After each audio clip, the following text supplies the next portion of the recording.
Good morning, it's 6:30 and we're up to try to finish off this part of burying the conduit. It got a little breezy yesterday.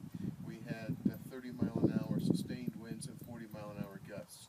It's supposed to be even breezier today with 50-mile-an-hour gusts, so we're going to try and get this knocked out right now.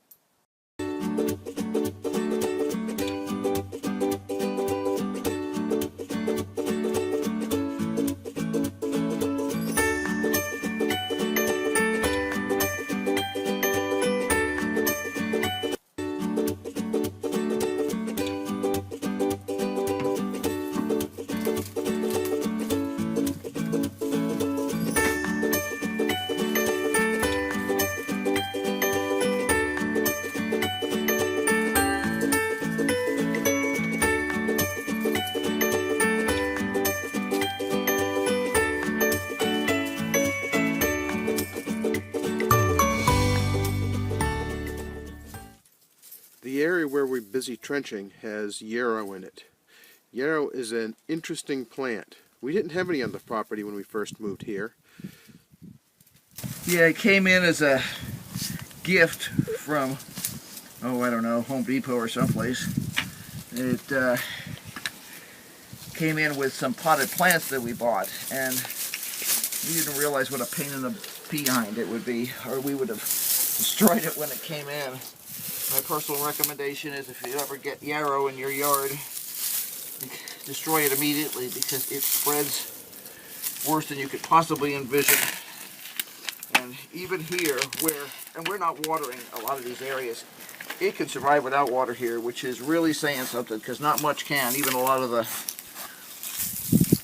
native plants don't always make it here. So it has spread, and while it looks kind of nice to have some green, it chokes out your plants. I have had it kill multiple plantings of other things that just couldn't compete. So it means anytime I go to plant in an area, I have to try and clear out every single tiny piece of it. And the problem is it spreads by roots as well as everything else. So, oh no, I have to move another. I have to move another little plant here.